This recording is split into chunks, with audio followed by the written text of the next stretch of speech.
London के baker street में हमारा घर था। एक ठंडी शाम की बात है। मैं, डॉक्टर जॉन वॉटसन, अपनी कुर्सी पर बैठा अखबार पढ़ रहा था। मेरा दोस्त शॉर्लक होम काफ़ी देर से माइक्रोस्कोप के नीचे झुका हुआ था। अचानक होम्स सीधा खड़ा हुआ। उसकी आंखों में अजीब चमक थी। वॉटसन, आओ देखो, मैंने कुछ खोज निकाला। मैं उठकर उसके पास गया। क्या हुआ होम्स? देखो इस माइक्रोस्कोप में, ये क्या है? मैंने देखा। कुछ बाल हैं, धूल है और शायद गोंद। बिल्कुल सही वॉटसन, ये गोंद है। सेंट पेनक्रेस के केस में एक पुलिस वाले की हत्या हुई है। उसके पास एक टोपी मिली थी। आरोपी कहता है कि वो टोपी उसकी नहीं है, लेकिन वो फोटो फ्रेम बनाने का काम करता है। यह गोंद उसी टोपी से मिला है। वाह होम्स, तुम्हारी बुद्धि का तो कोई जवाब नहीं। होम्स मुस्कुराया और अपनी पाइप सुलगाई। वॉटसन, आज मुझे एक नए क्लाइंट का इंतज़ार है, लेकिन वो देर कर रहा है। वैसे तुम घोड़े की रेस के बारे में क्या जानते हो? मैं हंस पड़ा। जानता तो हूँ होम्स, लेकिन मेरी किस्मत अच्छी नहीं है। मैं अपनी आधी से ज़्यादा पेंशन घोड़ों की रेस में हार चुका हूँ। तो फिर तुम मेरी मदद कर सकते हो। बताओ, सर रॉबर्ट नॉबर्टन के बारे में कुछ सुना है? Sir Robert Norberton? हाँ होम्स, उनके बारे में सुना तो है। वो शॉशकॉम ओल्ड पैलेस में रहते हैं। मैं एक बार गर्मियों में उनके पास रुका था। उनके बारे में और बताओ। देखो होम्स, सर रॉबर्ट बहुत दिलचस्प शख्सियत हैं। वो इंग्लैंड के सबसे बहादुर घुड़सवारों में से एक हैं।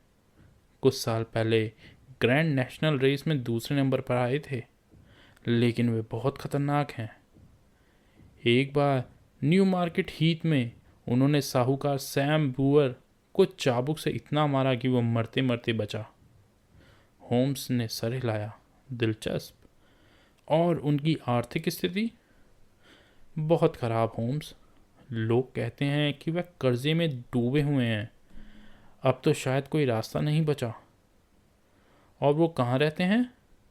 शॉशकॉम ओल्ड पैलेस में। लेकिन वो दरअसल उनका नहीं है। वो अपनी विधवा बहन लेडी बिट्राइस फेल्डर के साथ रहते हैं। वो असल में उनकी बहन के स्वर्गवासी पति का है। तो घर किसका है कानूनी तौर से? कानून के हिसाब से वो लेडी बिटाइस का घर है, लेकिन सिर्फ उनकी ज़िंदगी तक। जब वो मर जाएंगी तो सारी संपत्ति उनके पति के भाई को चली जाएगी। अभी लेडी हर साल किराया लेती हैं और उन पैसों से दोनों रहते हैं। तो सर रॉबर्ट अपनी बहन के पैसों पर? बिल्कुल। और सारे पैसे घोड़ों में उड़ा देते हैं। लेकिन मैंने सुना है कि दोनों एक दूसरे से बहुत प्यार करते हैं। तभी दरवाजे पे दस्तक हुई। साहब, मिस्टर जॉन मेसन आपसे मिलना चाहते हैं। भेजो उन्हें अंदर। दरवाज़ा खुला और एक लंबा मजबूत आदमी अंदर आया। उसके चेहरे पर सख्ती थी। ये मिस्टर जॉन मेसन थे, सर रॉबर्ट के अस्तबल के मुख्य प्रशिक्षक। नमस्कार मिस्टर होम्स। मुझे उम्मीद है आपको मेरी चिट्ठी मिली होगी। हाँ, लेकिन उसमें ज़्यादा जानकारी नहीं थी। जी, बात इतनी नाजुक है कि मैं चिट्ठी में लिख नहीं सकता था। मैं सिर्फ आमने सामने ही बता सकता हूँ। ठीक है, बताइए। मेसन ने गहरी सांस ली। मिस्टर होम्स, मुझे लगता है मेरे मालिक सर रॉबर्ट नॉबर्टन पागल हो गए हैं। होम्स ने भौरें उठाई। पागल? ये बहुत गंभीर आरोप है। आप ऐसा क्यों सोचते हैं? देखिए, जब कोई आदमी एक दो अजीब काम करता है तो कोई बात नहीं, लेकिन जब हर काम अजीब हो तो आदमी सोचने पर मजबूर हो जाता है। समझ रहा हूँ। उदाहरण दीजिए, होम्स ने कहा। ठीक है, बात शुरू करते हैं सॉशकॉम प्रिंस से। ये घोड़ा है जिसे हम डर्बी रेस के लिए तैयार कर रहे हैं। इंग्लैंड का सबसे बेहतरीन घोड़ा है। मैं 30 साल से इस काम में हूँ और मैं जानता हूँ। होम्स ने कहा, फिर समस्या क्या है? सर रॉबर्ट को ये रेस जीतनी ही होगी। उनकी पूरी ज़िंदगी इस पर लगी हुई है। वह गले तक कर्जे में डूबे हुए हैं। साहूकार ने पैसे दिए हैं। अगर समय पर पैसे नहीं लौटाए तो सब छीन लेंगे। तो वह जो कुछ भी जुटा सकते थे सब इस घोड़े पर लगा दिया है। जब शुरू किया था तो 100 गुना पैसा मिलने वाला था, पर अब 40 गुना। होम्स ने पूछा, अगर घोड़ा इतना अच्छा है तो बाधाएं इतनी ज़्यादा क्यों हैं? मेसन मुस्कुराया, क्योंकि सर रॉबर्ट बहुत चालाक हैं। उन्होंने प्रिंस को छुपा रखा है। उसके सौतेले भाई को ट्रेनिंग के लिए निकालते हैं। दोनों एक जैसे दिखते हैं, लेकिन जब दौड़ने की बात आती है तो प्रिंस बहुत आगे है। सर रॉबर्ट घोड़े और रेस के अलावा कुछ नहीं सोचते। रात को सोते नहीं, हर समय अस्तबल में। उनकी आंखें जंगली जैसी हैं। उनकी नसें जवाब दे गई हैं। ये तो चिंता की बात है। लेकिन असल समस्या लेडी बीट्राइस के साथ उनका व्यवहार। वो दोनों हमेशा बहुत अच्छे दोस्त थे। दोनों की रुचियाँ एक जैसी थी। लेडी को भी घोड़ों से उतना ही प्यार था। अच्छा। हर दिन दोपहर 3 बजे लेडी बीट्राइस अपनी गाड़ी से अस्तबल आती थी। सबसे पहले शॉशकॉम प्रिंस के पास जाती थी। प्रिंस उनकी आवाज़ सुनते ही खुश हो जाता था। दौड़कर गाड़ी के पास आता। लेडी उसे चीनी का टुकड़ा खिलाती थी। हर रोज़ का नियम था। लेकिन अब पिछले 1 हफ्ते से लेडी ने अस्तबल आना बंद कर दिया है। गाड़ी में निकलती हैं और सीधी निकल जाती हैं। रुकती तक नहीं, गुड मॉर्निंग तक नहीं कहती। होम्स ने पूछा, शायद झगड़ा हो गया? बहुत बड़ा झगड़ा सर। नहीं तो सर रॉबर्ट अपनी बहन का प्यारा स्पेनियल कुत्ता किसी और को क्यों दे देते? वो कुत्ता जिसे लेडी अपने बच्चे की तरह मानती थी। ठीक 1 हफ्ते पहले कुत्ता पुराने कुएं के पास रो रहा था। सर रॉबर्ट बहुत गुस्से में थे। उन्होंने कुत्ते को पकड़ा। मुझे लगा मार देंगे। फिर जॉकी को दिया और कहा कि इसे 3 मील दूर ग्रीन ड्रैगन होटल के मालिक बर्न्स को दे दो। दिलचस्प है। और लेडी बहुत उदास है, अपने कमरे में ही रहती है। पहले सर रॉबर्ट हर शाम 2 घंटे उनके कमरे में बिताते थे। लेडी ने उनके लिए बहुत कुछ किया है, लेकिन अब सर रॉबर्ट उनके पास तक नहीं जाते और लेडी शराब पीने लगी हैं। पहले 1 गिलास पीती थी, पर अब पूरी बोतल। होम्स ने हाथ रगड़े। ये तो दिलचस्प हो रहा है, और बताइए। एक बात और, सर रॉबर्ट रात को बाहर जाते हैं, पुराने चर्च के तहखाने में। होम्स सीधा बैठ गया। तहखाने में रात को? पूरी बात बताओ। पहली बार बटलर स्टीफन्स ने देखा। रात 12 बजे बारिश हो रही थी। स्टीफन्स ने देखा कि सर रॉबर्ट गुप्त तरीके से घर से निकल रहे हैं। अगली रात मैं तैयार था। रात 12 बजे सर रॉबर्ट फिर निकले। मैं और स्टीफन्स दोनों उनके पीछे गए, लेकिन बहुत डर लग रहा था। सर रॉबर्ट बहुत खतरनाक हैं। वो कहाँ गए? पार्क के पीछे एक पुराना चर्च है, सैकड़ों साल पुराना, अब खंडहर हो गया है।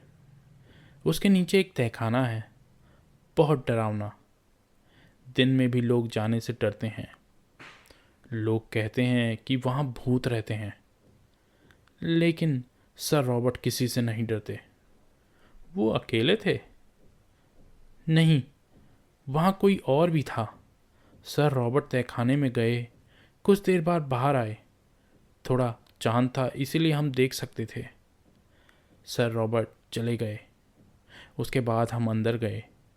अचानक एक आदमी हमारे सामने आ गया। मैंने कहा, हेलो, तुम कौन हो? उसने हमें नहीं सुना था। वो पीछे मुड़ा और उसका चेहरा जैसे शैतान को देखा हो, चीखा और भाग गया। इतनी तेजी से भागा कि 1 मिनट में गायब हो गया। लेकिन आपने उसका चेहरा देखा? हाँ, पीला चेहरा था, बहुत डरपोक टाइप का आदमी। होम्स ने पूछा, लेडी बीटा इसके साथ कौन रहता है? उनकी नौकरानी कैरी इवेंस 5 साल से उनके साथ हैं। और वो वफादार हैं? मेसन असहज हो गया। वो वफादार हैं, लेकिन मैं नहीं कह सकता किसके प्रति। होम्स मुस्कुराया। मैं समझ गया। डॉक्टर वॉटसन के बताए अनुसार सर रॉबर्ट जैसे आदमी से कोई औरत सुरक्षित नहीं। शायद भाई बहन की लड़ाई इसी बात पर हुई होगी। लेडी चाहती होगी कि नौकरानी को निकाला जाए, लेकिन सर रॉबर्ट नहीं माने। लेडी बीमार है, कुछ नहीं कर सकती, इसीलिए चुप रहती है, शराब पीती है। सर रॉबर्ट गुस्से में उसका कुत्ता छीन लेते हैं। हो सकता है सर। एक बात और, रात को तहखाना जाना कैसे फिट होता है? और भी है सर। सर रॉबर्ट मुर्दे क्यों खोद रहे हैं? होम्स सतर्क हो गया। मुर्दा? हाँ, कल रात की बात है। सर रॉबर्ट लंदन गए थे। मैं और स्टीफन्स तहखाने में गए। एक कोने में 1000 साल पुरानी मम्मी का सिर और हड्डियां थी, पर वो पहले वहां नहीं थी। मेसन ने जेब से एक कागज़ निकाला। उसमें एक जली हुई हड्डी थी। मैंने देखा। होम्स, ये इंसान की हड्डी है, टांग की हड्डी का ऊपरा हिस्सा। बिल्कुल सही। होम्स बहुत गंभीर हो गया। ये कहाँ मिली? भट्टी की राख में सर, लेडी बीट्राइस के कमरे के नीचे। हर शाम एक लड़का भट्टी जलाता है, फिर रात को कोई भी वहां जा सकता है। होम्स ने अपनी पुरानी पाइप जलाई। ठीक है मिस्टर मेसन, वॉटसन और मैं आज रात ग्रीन्स ड्रैगन होटल में ठहरेंगे। हम मछली पकड़ने का बहाना बनाएंगे। जब जांच पूरी होगी तो मैं आपको बताऊंगा। शाम को हम ट्रेन पकड़कर शॉशकॉम चल दिए। हमारे पास मछली पकड़ने का सारा सामान था। छोटे स्टेशन पर उतरे, वहाँ से गाड़ी से हम ग्रीन ड्रैगन होटल पहुँचे। मालिक जोशिया बर्न्स बहुत मिलनसार आदमी निकला। स्वागत है सज्जनों, लंदन से आए हैं, बताइए कैसे सेवा करूं? होम्स ने कहा, हम मछली पकड़ने आए हैं। सुना है यहाँ अच्छी मछलियाँ मिलती हैं। बिल्कुल सर, मील स्ट्रीम में ट्राउट मछलियाँ हैं। और हॉल की झील में? बर्न्स का चेहरा बदल गया। साहब, वो झील छोड़ दीजिए, वो सर रॉबर्ट की ज़मीन है। बहुत ख़तरनाक है, पहले मारता है बाद में बात करता है। वो अपने घोड़े के बारे में बहुत सतर्क है। अगर आप वहाँ गए तो मुसीबत होगी। ठीक है, हम सावधान रहेंगे। वैसे सुना है सर रॉबर्ट का घोड़ा डर्बी में दौड़ेगा। बर्न्स की आंखें चमक गई। हाँ साहब, सॉशकॉम प्रिंस बहुत अच्छा घोड़ा है। हम सबका पैसा उसी पर लगा है। वैसे बहुत सुंदर स्पैनियल कुत्ता है आपके पास। ओह, वो असली सॉशकॉम नस्ल का है। इंग्लैंड में इससे बेहतर नहीं। खुद सर रॉबर्ट ने दिया है, इसीलिए पट्टे पर रखता हूँ। अगर छोड़ दूँ तो भागकर अपनी मालकिन लेडी बीट्राइस के पास चला जाएगा। जब हम अपने कमरे में पहुँचे तो होम्स ने कहा, वॉटसन, कुछ जानकारियाँ मिली हैं, लेकिन पूरी तस्वीर अभी साफ नहीं। कल हम एक एक्सपेरिमेंट करेंगे। क्या एक्सपेरिमेंट? वो कुत्ता, वो हमें सच बताएगा। अगली सुबह होम्स ने बर्न से पूछा, क्या हम उस कुत्ते को टहलाने ले जा सकते हैं? बिल्कुल साहब, लेकिन पट्टा पकड़े रखिएगा। हम कुत्ते को लेकर पार्क की तरफ चल दिए। होम्स ने समझाया, देखो वॉटसन, दोपहर 3 बजे लेडी बीट्रेस गाड़ी से निकलती हैं। जब गाड़ी गेट से निकलेगी तो धीमी हो जाएगी। तब तुम कोचमैन से कुछ पूछना, मुझे कुछ करना है। हम गेट के पास पहुंचे। 2 बड़े गेट थे जिन पर सुनहरे ग्रिफिन्स बने हुए थे। होम्स कुत्ते को लेकर झाड़ी के पीछे छिप गया। मैं सड़क पर खड़ा था। थोड़ी देर में एक बड़ी पीली गाड़ी आती दिखी। 2 खूबसूरत भूरे घोड़े उसे खींच रहे थे। चौकीदार ने गेट खोला। गाड़ी धीमी हो गई। मैंने गाड़ी के अंदर देखा। बाई सीट पर एक जवान औरत बैठी थी, भड़कीले बाल और चेहरे पर बहुत मेकअप। दाहिनी सीट पर एक बूढ़ी औरत थी, झुकी पीठ और चेहरे पर शॉल लिपेटे हुए। जब गाड़ी मेन रोड पे आई तो मैंने हाथ उठाया। माफ़ कीजिए, क्या सर रॉबर्ट घर पर हैं? ठीक उसी वक्त होम्स झाड़ी से बाहर आया और कुत्ते का पट्टा छोड़ दिया। स्पेनियल खुशी की आवाज़ निकालता हुआ गाड़ी की तरफ दौड़ा। वो गाड़ी के स्टेप पर कूद गया, लेकिन फिर अचानक उसकी खुशी गुस्से में बदल गई। वो ज़ोर ज़ोर से भौंकने लगा, घुर्राने लगा, उस बूढ़ी औरत की स्कर्ट पर दांत काटने लगा। चलो चलो जल्दी चलो, एक कर्कश मर्दाना आवाज़ आई। वो आवाज़ उसी बूढ़ी औरत की थी। कोचमैन ने घोड़ों को तेज़ी से दौड़ाया। गाड़ी चली गई। हम सड़क पर खड़े रह गए। होम्स कुत्ते को पकड़ वापस आया। उसके चेहरे पर संतोष था। वॉटसन, काम हो गया है। कुत्ते ने सच बता दिया। लेकिन होम्स, वो एक आदमी की आवाज़ थी। बिल्कुल, यही तो मैं देखना चाहता था। कुत्ते ने सोचा कि वो उसकी मालकिन है, लेकिन जब पास गया तो सूंघ कर पाया कि वो कोई और है। कुत्ते गलती नहीं करते वॉटसन। वो शख्स जो गाड़ी में बैठा था वो लेडी बीट्राइस नहीं थी। तो फिर कौन? यही तो हमें पता करना है। अभी के लिए चलो मछली पकड़ने चलते हैं, शाम को असली काम है।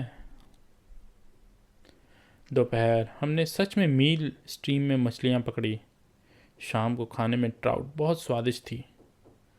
रात 8 बजे होम्स ने कहा, चलो वॉटसन, अब असली काम करने का वक्त आ गया है। सर रॉबर्ट लंदन में हैं। आज रात हम पार्क में जा सकते हैं। क्या योजना है? हमें उस तहखाने में जाना है। वहाँ कुछ है जो मुझे देखना है। हम फिर पार्क की तरफ चल दिए। रात अंधेरी थी, चांद भी नहीं था। गेट पर जॉन मेसन हमारा इंतज़ार कर रहा था। शुभ संध्या मिस्टर होम्स। सर रॉबर्ट आज रात आने वाले हैं। तहखाना घर से कितना दूर है? करीब 1/4 मील। तो हम सर रॉबर्ट की चिंता नहीं करेंगे।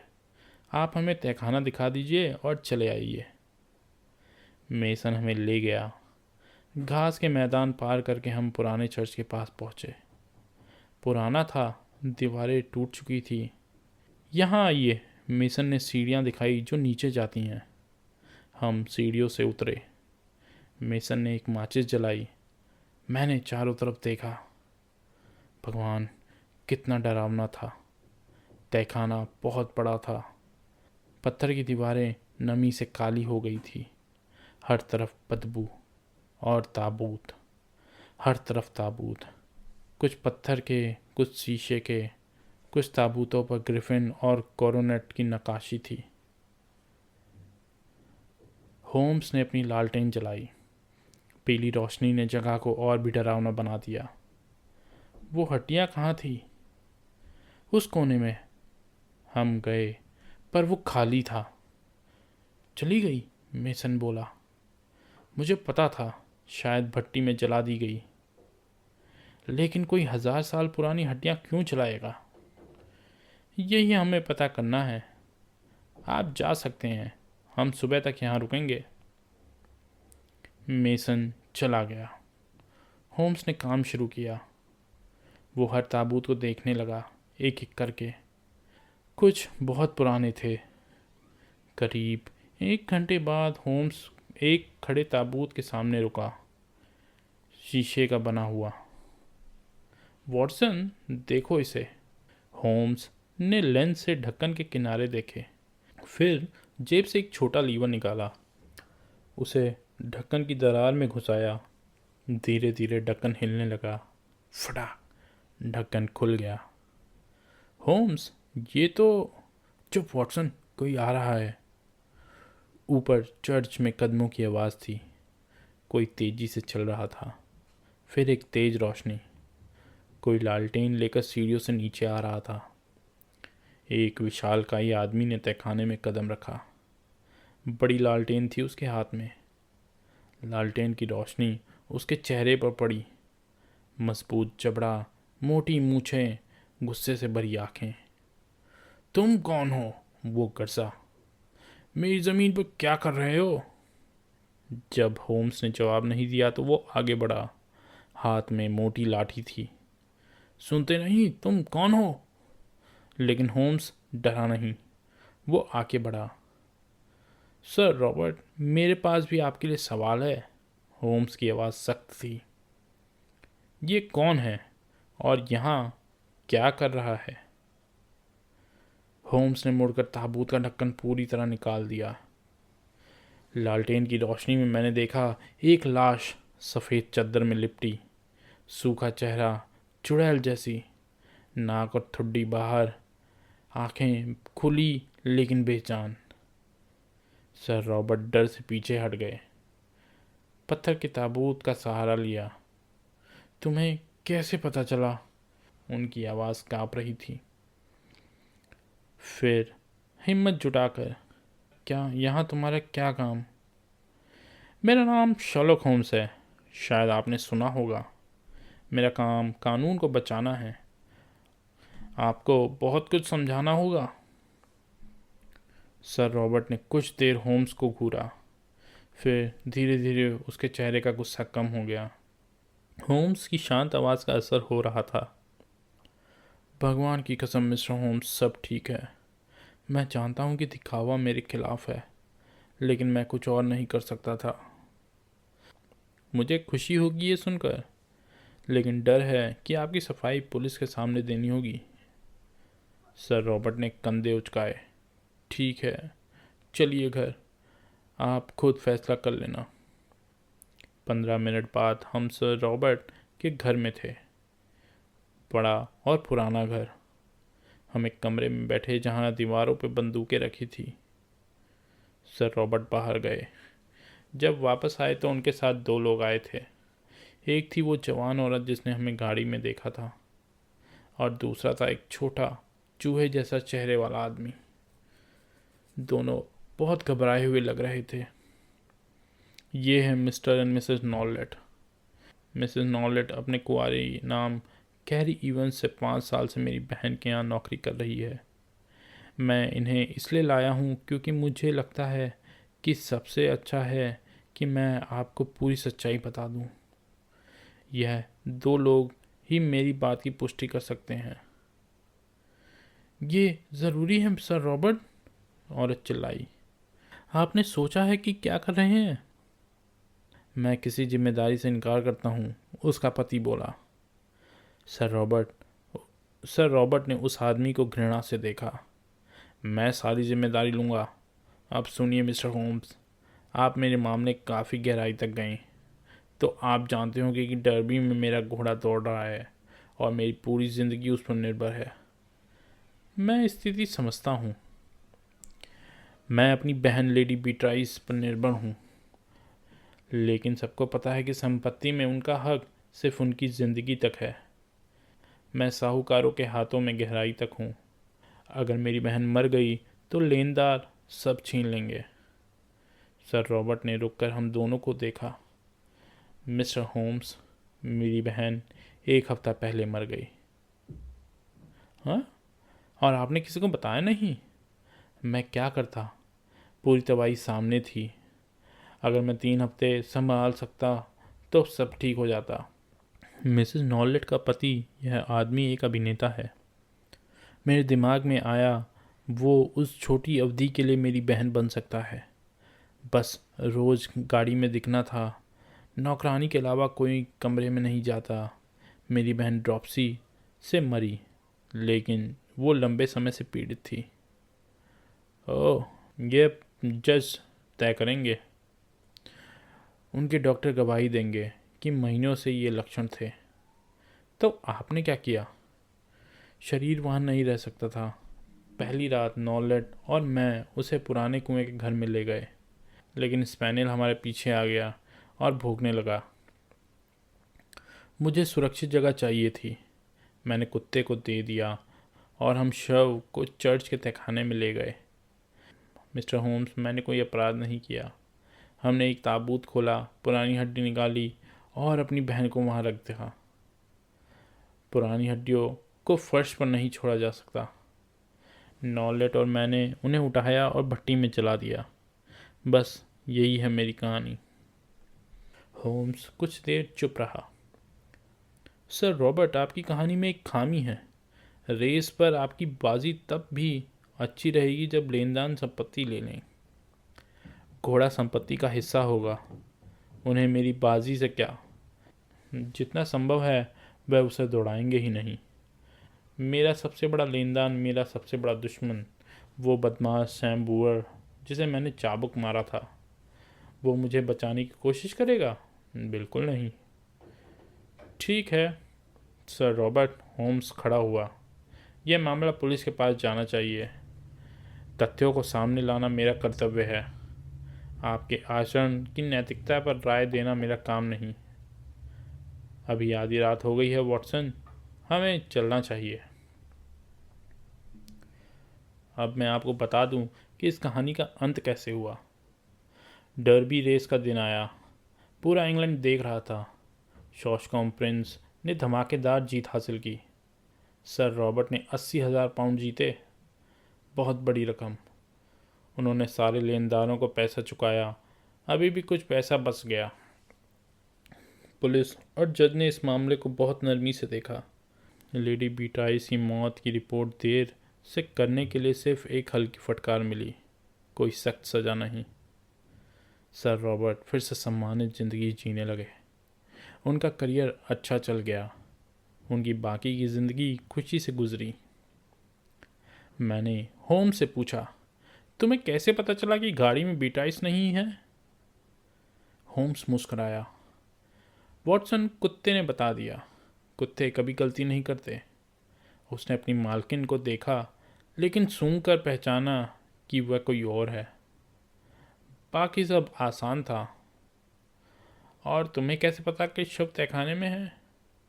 सोचो वॉटसन, मुर्दा की हड्डियां तहखाने में मिली, फिर गायब हो गई। भट्टी में इंसान की हड्डियां। कोई किसी को छुपा रहा था। सर रॉबर्ट रात को वहां जाते थे। मैंने बस यही ताबूत ढूंढा। शानदार होम्स, तुम सच में महान हो। और इस तरह शॉशकॉम ओल्ड पैलेस के रहस्य का अंत हुआ। एक और केस सुलझ गया। तो दोस्तों, ये थी शर्लॉक होम और शॉशकॉम पैलेस की कहानी। अगर आपको ये कहानी पसंद आई हो तो वीडियो को लाइक करें, शेयर करें और चैनल को सब्सक्राइब करना बिल्कुल ना भूलें। धन्यवाद।